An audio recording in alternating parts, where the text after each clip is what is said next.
நீங்கள் பார்த்துக் கொண்டிருப்பது உங்கள் விஜய். त्वयि रक्षति रक्षकैः किमन्यैः त्वयि च அரக்ஷதி ரக்ஷகைஹி கிமன்யைஹி. ஸ்ரீ வேதாந்த தேசிகன் காமாசிகாஷ்டகம் என்கிற அழகான நூலை சாதித்துள்ளார். காஞ்சிபுரம் வேளுக்கை ஆளரி நரசிம்ம பெருமான், அந்த பகவானுடைய பெருமை பேச வந்தது தான் காமாசிகாஷ்டகம். அதில் சுவாமி சாதிக்கிறார், त्वयि ரக்ஷதி ரக்ஷகைஹி கிமன்யைஹி. நீ காக்கிறேன் என்று வந்தாயானால் மற்ற யாரும் காக்க வர தேவையில்லை. ஆனால் பெருமான் தண்டிக்கிறோம் என்று வந்துவிட்டானால் யாரை கூப்பிட்டு வந்தும் லாபம் கிடையாது. பகவான் நம்மை காக்க வேண்டும், அவனை தவிர யாரும் தேவையில்லை. ஆனால் அந்த பெருமானே கோபித்து கொண்டு நம்மிடத்தில் இருக்கிற குற்றங்களை பார்த்து கோபித்து தண்டிக்க வந்தால் நாம் யாரை நமக்காக பேசுறதுக்கோ யாரை நமக்காக போராடுறதுக்கோ கூட்டி கொண்டு வந்தாலும் எந்த பயனும் இல்லை. ஏன்னா அவர் தண்டிக்கிறேன்னு சொன்னால் தண்டித்தே தீருவார். அதை தொடுக்கக்கூடிய சக்தி மகாலட்சுமி தேவி ஒருத்திக்குத்தான். ஆக பகவான் சர்வரையும் ரட்சிக்கிறார், அனைவரையும் காக்கிறார். அவர் காக்கிறார் என்றால் எதிலிருந்து காப்பாற்றுவார்? சம்சாரத்தை விலக்கி முக்தி கொடுப்பார். இது ஒரு சிறந்த காப்பு செயல். என காப்பாற்றுதல் ரக்ஷணம்னு சொன்னால் அனிஷ்டத்தை தொலைக்கை, இஷ்டத்தை கொடுக்கை என்று எழுதி வைத்துள்ளார்கள். நமக்கு எதது அனிஷ்டமோ, எதது பிடிக்காததோ, எதது வாழ்க்கைக்கு உதவாததோ அதெல்லாத்தையும் விளக்கணும். இஷ்டத்தை கொடுக்க வேண்டும், நமக்கு பிடித்ததை கொடுக்க வேண்டும். ஆனால் இந்த பிடிச்சதுன்னு ஏன் இஷ்டத்துக்கு இல்லை. எனக்கு இப்போ தப்பு பண்ணுறதுக்கு பிடிக்கும்னா பகவான் உடனே அவனுக்கு தப்பு பண்ண பிடிக்கும், அவனுக்கு பிடிச்சதெல்லாம் கொடுக்கணும், அப்போ தான் நம்ம காப்பாற்றுறோன்னு அர்த்தம். அப்போ அவனை தப்பு பண்ணுற சக்தி கொடுப்போன்னு கொடுப்பாரா? கொடுக்க மாட்டார். அதனாலே எது தர்மசாஸ்திரத்தின்படி எனக்கு பிடித்ததோ அதை கொடுப்பார், எது தர்மசாஸ்திரத்தின்படி எனக்கு கூடாததோ அதை விலக்கி விடுவார், முக்தி அளிப்பார். இதுதான் பெருமான் பண்ணுற முக்கியமான ரக்ஷணம். இதில் நாம் குறுக்க கை வைக்க வேண்டிய தேவையே இல்லை. வச்சா நம்மால் சாதிக்கவும் முடியாது. இது அவர் தான் சாதித்தாகணும். அவர்கிட்ட இருக்கிறது தான் நலம். ஒரு குழந்தைய தாயாருக்கு பாதுகாக்கத்தான் தெரியும். யார்கிட்டையோ கொண்டு போய் கொடுத்தா குழந்தைய தன்னையே பார்த்துக்க தெரியுமா? குழந்தை சுவாமி பிறந்தாச்சு, இனிமேல் அதும்பாடு அதுக்கு, தாயாரும் இல்லை தந்தையாரும் இல்லை, அவனே வளர்ந்துக்கிட்டோம் சொல்ல முடியாது. அந்த குழந்தை தாயினுடைய அரவணைப்பில் தான் வளர்ந்தாகணும். அப்படி இல்லாட்டாலும் இன்னொருத்தருடைய அரவணைப்பில் வளரணும். தனக்கா ஒரு நாள் அது வளர தெரியாது. ஆனால் குழந்தைக்காவது இன்னொருத்தர்னு வளர்க்க முடியும். ஆத்மாவை பகவான் ஒத்தர் தான் வளர்க்க முடியும். அப்போ பெருமான் ரக்ஷகன், அனிஷ்டத்தை போக்குறார், இஷ்டத்தை கொடுக்கிறார், முக்தி அளிக்கிறார் தெரிகிறது. இதெல்லாம் தான் அவர் பண்ணுற ரக்ஷணம். சரி, இந்த லோகத்திலேருந்து கிளம்பி முக்தி அளிக்கிறத பற்றி சொல்கிறீள், அவர் கண்டிப்பாக ரட்சிச்சிடுவார். ஆனால் இந்த லோகத்தில் இருக்கிறச்சே நிறைய ஆபத்துகள்லாம் வருமே, அதெல்லாத்தையும் யார் காப்பாற்றி கொடுப்பார்கள்? கண்டிப்பாக பகவான் காப்பாற்றுவார், ப்ரொவைடட். அதில் ஒரு கண்டிஷன் இருக்கு. இப்போ எப்படின்னா, இந்த லோகத்து வாழ்க்கையின் நான் உன்னிடத்தில் சமர்ப்பித்து விட்டேன், அதையும் தேவரீரே பொறுப்பேற்று கொண்டு பார்க்க வேண்டும் என்று நாம் அவரிடத்தில் சமர்ப்பிக்கணும். நம்மளை ரட்சிக்கக்கூடிய பொறுப்பை சமர்ப்பிக்கணும். மோட்சம் போற ரட்சிக்கிற பொறுப்பை சமர்ப்பிக்கிறது தான் சரணாகதி. அதை முதல்ல சொல்லிட்டேன், அது கண்டிப்பாக அவர் தான் செய்தாகணும். ஆனால் இந்த உலகத்தை பொறுத்த வரைக்கும் லௌகிக வாழ்க்கைக்கும் நமக்கு என்ன பொறுப்போ நம்ம காப்பாற்ற வேண்டியதை பெருமானிடத்தில் சமர்ப்பிச்சுடலாம். ஆனால் ஒரு வேறுபாடு, முயற்சி நம்மதாக இருக்க வேண்டும். அவர்தான் காப்பார். ஆனால் அதுக்குன்னுட்டு நெஞ்சு வலி வரைச்சு அவர் காப்பாற்றுவார்னு வேடிக்கை பார்க்க முடியாது. பரீட்சைக்கு அவர் மார்க் போடுவார்னு வேடிக்கை பார்க்க முடியாது. அப்போ நாம தான் முயற்சி எடுத்தாகணும். முயற்சி நம்மதாக இருக்கும். கண்டிப்பாக பெருமானுடைய அருளால் தான் அது நடக்க போகிறது. அது லௌகிக வாழ்க்கை. ஆனால் ஆத்ம பரமாத்மாவை பொறுத்த வரைக்கும் நம்ம முயற்சியினால் அது நடக்கவே போகிறதில்லை. பகவானே, நீயே எனக்கு மோட்சம் கொடுக்கும் உபாயமாக இருப்பாய் என்று வேண்டிக் கொள்ளுகிறோம். அதுக்கப்புறம் என்ன சுவாமி பண்ணணும்னா, அவர் தரேன்னு சொல்லிட்டார், ரொம்ப நிம்மதி. இனிமேல் அதை பற்றி கவலையே படக்கூடாது. கண்டிப்பாக பகவான் கொடுப்பார். அப்போ என்ன சுவாமி பண்ணுறது? நம்ம முயற்சி இல்லையான்னா தொண்டு புரிவதில் முயற்சி வேணும். நம்ம இப்போ சட்டுன்னு மாற்றினுட்டேன், நம்ம முயற்சியே கூடாதுன்னு சொன்னேன். எதற்கு? முக்தி அடைவதற்கு முயற்சிக்க தேவையில்லை. நம்மளை ஒன்னொன்னுலையும் பாதுகாத்துக்கிறதுக்கு முயற்சிக்க தேவையில்லை. அதை பெருமான் செய்கிறார். அப்போ பொழுது வேணும். ஓஹோன்னு படிக்கணும், பிள்ளை படிச்சுட்டு வேலைக்கு போகணும், வேலைக்கு போயிட்டு சம்பாதிக்கணும், சம்பாதிச்சுட்டு சாப்பாடு போட போகிறோம். ஒரு சுவாமி வந்தார், நீ இது ஒண்ணுமே பண்ண வேண்டாம், இந்த 3 வேளை சாப்பாடு நான் கொடுத்துட்றேன். அப்போ பள்ளிக்கூடத்துக்கே போகாது இருந்துள்ளாமா? அது என்னமா சுவாமி முடியும்? எனக்கு நாலேஜ் வேண்டாமா? நாலேஜ் தானே, அதை நானே கற்றுக் கொடுத்துட்றேன். நீ ஒன்று போய் காம்படிட்டிவ் எக்ஸாமுக்கெல்லாம் உட்கார வேண்டாம், நாலேஜ் வரைக்கும் நான் கற்றுறேன், சாப்பாடை நான் போத்து விட்றேன், ஒங்கேயும் போக வேண்டாம். இதை சொன்னால் எப்படி இருக்குமோ, அப்போ அந்த சுவாமி சும்மா விட மாட்டார். நீ எங்கேயும் போக வேண்டாம், சாப்பாடை போட்டுடுறேன், நாலேஜ் கொடுக்குறேன். சுவாமி அப்போ நான் வெறுமை உட்காண்டிருக்கவா, என்ன பண்ணுறது, ஏதானு செய்ய வேண்டாமண்ணா, எனக்கு தொண்டு செய், நான் சொல்கிற நல்ல காரியத்தெல்லாம் பண்ணு என்று அந்த சுவாமி கடைசியில் டிமாண்ட் வைப்பார் இல்லையா? பகவான் அதே போலத்தான். இப்போ மோட்சம் நான் தரேன், ஞானத்தை நான் வளர்த்து விடுறேன், பக்தியை நான் வளர்த்து விடுறேன், அதிலெல்லாம் உனக்கு முயற்சி ஒன்றும் வேண்டாம். ஆனால் உன் நேரத்தை வீணடிக்கக்கூடாது, உன் சக்தி விரயமாகக்கூடாது. அப்போ ஒன்று செய், எனக்கும் என் அடியார்களுக்கும் தொண்டு செய்வாய் என்று தான் பெருமான் சொல்லுகிறார். அப்போ இந்த தொண்டு எப்படி உள்ள வருதுன்னு பாருங்க. கிஞ்சித்காரம் கிஞ்சித்காரம்னு சொல்லுகிறோம், இதை சாஸ்திரமே கூறுகிறது. அகிஞ்சித்கரன், ஒரு துளி கூட பெருமானுக்கும் அடியார்களுக்கும் தொண்டு செய்யாத போயிட்டால், அப்படி தொண்டு செய்யலைன்னால் அவனை பெருமானுக்கு பக்தன்னு சொல்லிக்கிறதே வீண். பகவானுக்கு நாம் பக்தர்கள். அப்போ ஏதானு துளியாவது அந்த பக்தியினுடைய வெளிப்பாடாக தொண்டு புரிந்தே தீர வேண்டும். தொண்டே செய்யாமல் நான் பெருமானுக்கு அடிமைன்னு சொன்னால் அது நிறம் பெறாது, சித்திக்காது. தொண்டே செய்யாமல் நான் அவனுக்கு பக்தன்னு சொன்னால் அதுவும் எடுபடாது. அதனால் பெருமான் என்ன எதிர்பார்க்கிறார்? நீ வாழறதுக்கு உண்டான கஷ்டமோ மோட்சம் அடையறதுக்கு உண்டான முயற்சியோ இதெல்லாம் ஒன்றும் கஷ்டப்படாதே. உன் முயற்சியை இந்த லோகத்துக்கு மட்டும் பண்ணிக்கோ, மற்றதெல்லாத்தையும் நான் பார்த்துக்கிறேன். எப்போ மொத்த பொறுப்பையும் நான் ஏற்றுனுட்டேனோ அப்போ நீ என்ன பண்ணுவே? பொழுது வீணாயிடும் இல்லையா? அப்போ ஒன்று செய், என்னையே தியானிப்பாய், எனக்கே தொண்டு புரிவாய், என்னை பற்றி நாமத்தையே பாடிக்கொண்டிருக்குவாய். இது இப்படி பெருமானுடைய அருள்னு எல்லாரிடத்துலையும் போய் சொல்லுவாய். ஆனந்தமாக இருந்துக்கோ. இந்த வாழ்க்கைக்கு உன் முயற்சி எடுத்துக்கோ, அந்த வாழ்க்கைக்கு நான் பார்த்துக்கிறேன். இந்த வாழ்க்கை அந்த வாழ்க்கை ரெண்டுக்குமே பகவானுடைய அருளை மட்டும் எதிர்பார்த்துரு. இது ரொம்ப சுலபமான வாழ்க்கையாக இருக்கேன்னால் இப்படித்தான் ரிஷிகளும் சான்றோர்களும் தேர்ந்து கொண்டார்கள். நீங்கள் பார்த்துக் கொண்டிருப்பது உங்கள் விஜய். இந்த வாழ்க்கை அந்த வாழ்க்கை ரெண்டுக்குமே பகவானுடைய அருளை மட்டும் எதிர்பார்த்துரு.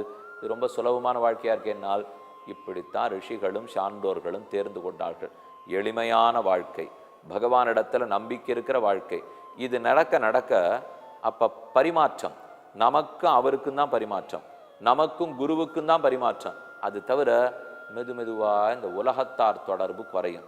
குறைஞ்சுவிடலாமான்னால் குறையும்னு என்ன சொல்ல வரேன்? நல்லா இருக்கிறோட தொடர்பு இருக்க போகிறது. உலகத்துக்கு எத்தனையோ நல்லது பண்ணிட்டு தான் இருக்க போகிறோம், ஆனால் கலங்க மாட்டோம். இந்த லோகத்துக்கு ப்ராப்ளமே நம்மளை நன்னா குழப்பி கலக்கி விட்ருவா. அது யார்கிட்ட பேச போனாலும் சரி கலங்கி விட்றாமேனால் அந்த மாதிரி வச்சுக்கக்கூடாது. யாரை நண்பனாக வச்சுக்கணும்? நம்மளை கலக்காதவர்களாக இருக்கணும். அவர்களும் கலங்கி இருக்கக்கூடாது, நம்மளையும் கலக்கக்கூடாது. அவர்களுக்கும் குழப்பம் இருக்கக்கூடாது, நம்மளையும் குழப்பிடக்கூடாது. இப்படி இருக்கிறவன் நம்ம நம்பனான்னு பார்ப்போம். எனக்கு ரொம்ப ஃப்ரெண்டு சுவாமி, ஆனால் ஒரே டென்ஷன். அவர் படுற டென்ஷனை பார்த்தோன்னா நமக்கு டென்ஷன் ஆகிடுங்கிறோமே. தயவுசெய்து கையை கூப்பிட்டு கிளம்பி வந்துருவோம். ஏன்னா இப்படி இருக்கிறவன் நம்ம ஃப்ரெண்டாக வச்சுருந்தோம்னா நமக்கு கொஞ்சம் நஞ்சம் இருக்கிற தெளிவை கூட அவர் கொடுத்துட்டாருன்னா ஏற்கனவே நம்ம குழம்பி இருக்கோம். இதில் ரொம்ப குழம்பினவரையும் நம்ம வைத்து கொள்ளக்கூடாது.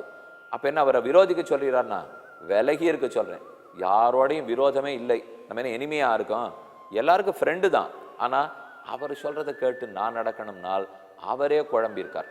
அப்போ யாரை நம்ம ஃப்ரெண்டாக வச்சுக்கணும்? ரொம்ப தெளிந்திருக்கிறவர்களை வச்சுக்கணும். அவர்களுக்கும் குழப்பம் கூடாது, என்னையும் குழப்புவது கூடாது. இந்த ரெண்டும் இருக்கிறவன் தான் ஃப்ரெண்டாக இருக்கணும். படிக்கிறேன். பிராக்ஞோபசேவினம் வைத்தியம் தார்மிகம் பிரியதர்சனம் மித்திரவந்தம் சுவாக்கியஞ்ச சுகிருதம் பரிபாலயேத். எனக்கு ஃப்ரெண்டாக நன்னா அவனை பாதுகாக்கணும். யாரே? பகவான் தான் ஃபஸ்ட்டு ஃப்ரெண்டு. மித்திரன்னு சொன்னால் எப்போதும் அவர் எனக்கு ஃப்ரெண்டு, நான் அவருக்கு ஃப்ரெண்டு. சுவாமி ஃப்ரெண்டுங்கிறீர், என்ன கை குலுக்கிற ஃப்ரெண்ட்ஷிப்பா? அவர் தலைவன் இல்லையா, நம்ம தொண்டன் இல்லையான்னா அதெல்லாம் மறுக்கவே இல்லையே. இப்போ தாராளமாக அவர் தலைவன், நான் தொண்டன் தான், விழுந்து நமஸ்கரிக்கத்தான் போகிறேன். ஆனால் ஃப்ரெண்டுன்னு சொன்னாலே ஒரு அந்யோன்யம், ஒரு நெருக்கம், நம்ம காரியத்தை சுலபமாக பண்ணி கொடுத்துருவார். மனம் விட்டு பகிர்ந்துக்கலாம், எல்லாம் இறைவனிடத்தில் பண்ணலாமே. அதனால தான் ஆண்டாள் பாசுரத்தில் நான் இதை வாங்கிக்க மாட்டேன், நீ இதை கொடுக்கணும், இறைவா நீ தாராய்ப்பறை, உன்னை அறுத்தித்து வந்தோம் பறை தருதியாகில் மேலையார் செய்வனகள் வேண்டுவன கேட்டியல். என்ன தைரியம் பாருங்க! இது ஒரு பரிமாற்றம். பெருமானுக்கும் தொண்டனுக்கும் இருக்கும் பரிமாற்றம். அந்த பரிமாற்றத்துக்கு ஓரொரு தொண்டனுக்கும் உரிமை உண்டு. பகவான் சொன்னால் எத்தனைக்கெத்தனை மதிக்கிறோமோ அத்தனைக்கெத்தனை நெருக்கமும் உரிமையும் உண்டு. அதை நாம் புரிஞ்சுக்கணும். ஆன்மீகத்தின் பெருமையே அதுதான். இப்போ லோகத்தில் என்னதான் இருந்தாலும் minister, chief minister, prime minister, ஜனாதிபதி, நாம கிட்டக்கு போக முடியாது. அவர்களெல்லாம் நம்ம மதிக்கிறோம். அவர்கள் இருக்கிற இடத்துல தான் இருக்கணும். அவர்கள் என் வீட்டுக்கு வந்துட முடியுமா? வர முடியாது. எத்தனை செக்யூரிட்டி, எத்தனை ப்ராப்ளம், ஆலே தோலை. நான் தான் சட்டுன்னு அவரை போய் எப்போ வேணுமோ பார்க்க முடியுமா? பார்க்க முடியாது. இந்த லோகத்தில் இப்படி இருக்கு இல்லையா? ஆனால் பகவானிடத்தே அவர் இவ எல்லார விட பெரியவர் தானே. அப்போ எவ்வளவு செக்யூரிட்டி வச்சுட்டு நான் வரவே மாட்டேன்னு சொல்லணும்? எத்தனை செக்யூரிட்டி வச்சு கோவிலுக்குள்ளே நுழையவே முடியாதுன்னு சொல்லணும்? அதெல்லாம் அவர் சொல்கிறதே இல்லையே. எப்போ கூட்டாலும் நம்ம வீட்டுக்கு வருவார். எப்போ ஒரு கோவிலில் இருந்தோம்னா புறப்பாடு நடக்கிறது, நம்ம அந்த வீதியில் கொடுத்து நடந்தோம்னு வச்சுங்க, வீட்டு வாசலில் வர்றார், அப்படியே நிற்கிறார். No security problem. எனக்கு நோ செக்யூரிட்டி ப்ராப்ளம். அவர்கிட்ட எப்போ வேணால் போகலாம். அவருக்கும் ஒன்றும் இல்லை, எப்போ வேணால் வருவார். ஆனால் இவா எல்லாரை விட பெரிய மந்திரி, இவா எல்லாரை விட பெரிய சக்கரவர்த்தி. ஏன்னு சொன்னால் அனைத்து அறிவும் அனைத்து வல்லமையும் படைத்தவன், மொத்த பேரையும் தன் ஆளுகைக்கு உட்படுத்தி வைத்திருக்கும் அவன், எல்லாருக்கும் நன்மையே நினைக்கும்பவன். ஆகவே நாம் பெருமான முதல் தோழனா ஏற்றுனுடலாம். நம்ம எதை வேணா பகிர்ந்துக்கலாம், எப்போ வேணா உதவத்துக்காக ஓடி வருவார். அவர் ஒரு பக்கம் இருக்கட்டும். மற்றது யார் யார் தோழர்கள்? பிராக்ஞோபசேவினம். கிழியே சொன்னேன் பாருங்க. யார் ஒருத்தன் சான்றோனுக்கு, வயோதிகர்களுக்கு, படித்தவர்களுக்கு, தேவை இருக்கிறவாளுக்கு தொண்டு புரிய காத்துட்டு இருக்கானோ, அப்படி இருக்கிறவர்களுக்கு அவன் சேவை பண்ணணும். சேவை மனப்பான்மை இருக்கிறவனை ஃப்ரெண்டாக வச்சுக்கோன்றார். அவரை சுவாமி ஒருத்தருக்கு ஒன்றும் பண்ண மாட்டார், ஆனால் எனக்கு பெஸ்ட் ஃப்ரெண்டு அப்படின்னு சொல்லாதேங்கிறார். அவர் யாருக்கான உதவுவரா, அப்போ தான் நீ ஃப்ரெண்டாக வச்சுக்கணும். உதவுற மனப்பான்மையே இல்லை. இப்போ நாம் போய் பக்கத்து வீட்டு கதவை தட்டுறோம், சாமி ஏதோ குழந்தைக்கு உடம்பு சரியில்லா போல இருக்குன்னா, அவர் நேற்று ராத்திரியே கிளம்பி வெளியூருக்கு போயிட்டாரே அப்படிங்கிற பதில் வருமானால், அப்போ துளி கூட புறத்தியாருக்கு உதவ போகிறது இல்லை. பெரியோர்களுக்கு கைங்கரியம் பண்ண வேண்டும். அப்படி இருக்கிறவன்ட்ட தான் நல்ல அர்த்தத்தை நம்ம வாங்கவே முடியும். அதனால் பராக்ஞோபசேவினம், தொண்டு புரிவனை வச்சுக்கோ. வைத்தியம், நம்ம டாக்டரை பெஸ்ட் ஃப்ரெண்டாக வச்சுக்கணும்னு விட்டார். ஏன்னா இந்த லோகத்தில் நம்ம வாழ்ந்து தானே ஆகணும். அவரை நல்ல ஃப்ரெண்டாக வச்சுக்கோ. தார்மிகம், தர்ம சிந்தனை படைத்தவனை நண்பனாக வச்சுக்கோ. பிரிய தரிசனம், பார்க்கறதுக்கு பிரியமாக இருக்கணும். எப்போ பார்த்தாலும் கடுகடுன்னு இருந்துட்டு எதை சொன்னாலும் சிரிக்க மாட்டேன், நான் ரொம்ப சீரியஸ் இப்படின்னு இருந்துகிட்டே இருந்தால் யார்கிட்ட கௌரவ சொல்லுங்கள்? பார்த்தா என்ன ஆனந்தமாக தான் வாழ்க்கையை கழிக்க போகிறோம். எதை பற்றி கேட்டாலும் ஆனந்தப்படக்கூடாதா? இப்போ சில பெரியோர்கள்லாம் இருக்கா, ஒன்றும் இல்லை, வீட்டோடு தான் இருந்திருப்பார்கள். அது பெருத்த வயோதிகர்களாக இருந்திருப்பா. அந்த நாளில் இப்போ 1900 பிறந்து 1960 வரைக்கும் ஒருத்தர் வாழ்ந்திருக்காருன்னு வச்சுங்களேன். ஒரு ஊசி போன புளியோதரையை கொண்டு போய் கையில் கொடுத்தா கூட, நேற்றே முடிஞ்சு போன தத்யோதனம் மோர் சாதத்தை கொடுத்தா கூட, ஏதோ கொண்டு கொடுத்தார் சாமி, அது ஊசி போனதோ என்னவோ, எனக்குன்னு போய் அந்த கோவிலேருந்து வாழ்ந்து கொடுத்தாரே என்ன சொல்கிற மனப்பான்மை இருந்திருக்கு. இன்றைக்கி ரொம்ப ரொம்ப நல்லதாக கொண்டு போய் கொடுத்தா கூட, இதை விட நல்லதை இவர் வச்சுட்டு இதை நம்மக்கிட்ட தள்ளி விட்டுருப்பார். இப்படி தான் நம்ம சொல்ல போகிறோமே தவிர கொண்டாடவே மாட்டோம். அப்போ பல பேர் நல்லவர்கள், தர்ம சிந்தனை உடையவர்கள், திறந்த மனசு இருக்கிறவா, சிரிச்சுன்னு இருக்கிறவா. நம்ம பார்த்தாலே ஒருத்தர் பிரியமாக இருக்க வேண்டாமா?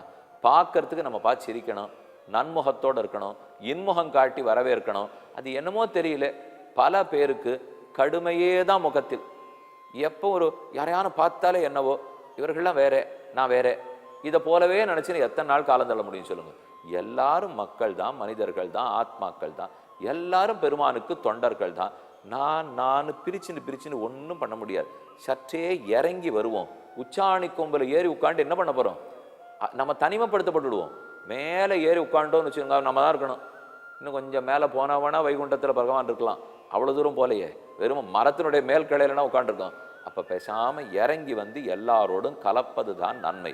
சிரிக்கலாமே, மனம் விட்டு பழகலாமே, நேர்மையாக பேசலாமே, மனத்தை இருக்கிறத திறந்து புறத்தியாருக்கு சொல்லலாமே, அவர்கள் பட்சத்தையும் கேட்கலாமே. நான் கேட்கப்படணும்னு நினைச்சேன்னு வச்சுங்க, நான் கேட்க தயாரா இருக்கணும். நீங்கள் பார்த்துக் கொண்டிருப்பது உங்கள் விஜய். சிரிக்கலாமே, மனம் விட்டு பழகலாமே, நேர்மையா பேசலாமே, மனத்தை இருக்கிறத திறந்து புறத்தியாருக்கு சொல்லலாமே, அவர்கள் பட்சத்தையும் கேட்கலாமே. நான் கேட்கப்படணும்னு நினைச்சேன்னு வச்சுங்க, நான் கேட்க தயாரா இருக்கணும். இப்போ ஒருத்தர் உபன்யாசம் பண்றார், நிறைய பேர் வருவார் சுவாமி, ரொம்ப நாளா எல்லாரும் கேட்பா. எப்படி கேட்பா தெரியுமா? அவர் புறத்தியார் சொல்றதை காது கொடுத்து கேட்க தயாரா இருக்கார். அப்படின்னா தான் அவர் சொல்றதை இன்னொருத்தர் கேட்பாளே தவிர நானே பேசிட்டு இருப்பேன் நீங்க பேசுறத நான் கேட்கறதா இல்லைன்னு விட்டால் கொஞ்ச நாள்ல ஒத்துருமே வரமாட்டா. அதனால நாம கேட்கப்படணும்னால் நாம கேட்க தயாரா இருக்கணும். நான் மதிக்கப்படணும்னால் நான் புறத்தியாருக்கு மதிப்பு கொடுக்க தயாரா இருக்கணும். என்ன ஒருத்தர் வணங்கணும்னா நான் இன்னொருத்தரை வணங்குறதுக்கு தயாரா இருக்கணும்.